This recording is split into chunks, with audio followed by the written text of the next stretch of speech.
morning guys. Ito po. Oops! Subscribe ko muna.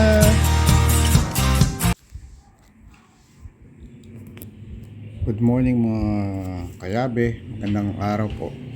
May ginawan po tayong isang simpleng video o vlog kung paano po yung isang two-story residence o bahay gagawan po ng documents tulad po ng pagdesign, pagdisenyo ng magiging tsura ng gagawan ng style o design po ng bahay, magugustuhan at aaprubahan po ng owner, kung saan ang isang architect na siya ang nagpipirma o sign and seal tawag po natin para sa mga drawing plans po na architectural at gumagawa ng mga specifications, materials at budget costing o cost estimate ng budget project. Kasama po ang isang civil engineer na mag-estimate. Structural engineer naman po para sa mga magsasign and sealed ng mga documents, drawing plans. Siya rin po magdi-design na magko-compute ng load para sa mga gagamiting size o laki ng mga poste o column at footing.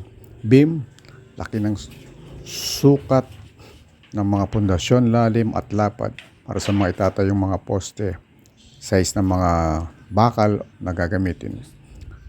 Sanitary engineer naman po para sa mga sign and seal sa mga drawing plans, layout plans ng mga toilet and bath o banyo tawag natin, pati sa kitchen po.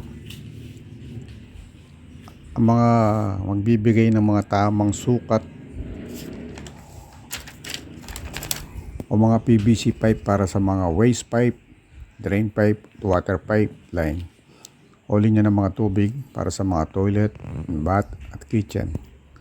Electrical engineer, siya naman po magsa-sign and seal ng mga design drawings sa mga i-compute na power and lighting layout o mga ilaw outlets na tawag natin na gagamitin natin sa mga bawat bedrooms o area ng isang bahay.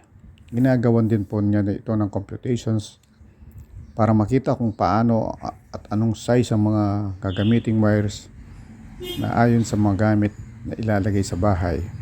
Pati na rin po ang size ng wire para sa entrada o power supply papunta sa main galing sa panel box o lalagyan po ng mga breakers na may iba't ibang size po na amperes.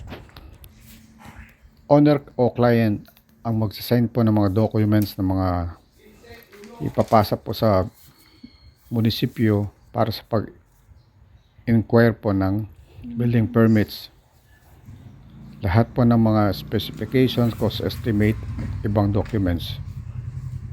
Importante po sa isang structure o building o bahay na itatayo o project na rin po na kailangan mag-apply ng isang ilipat mo na lang building permits. Dahil ito po ay isang tinatawag nating requirements ng isang munisipyo para tayo po ay makapagtayo, makapag-secure ng isang building o structure.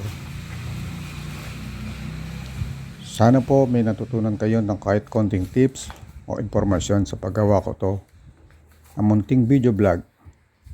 Hanggang sa muli po natin mga incoming o soon vlog mga kayabe. Maraming salamat po. I-follow at i-subscribe po tayo sa aking vlog. Salamat po.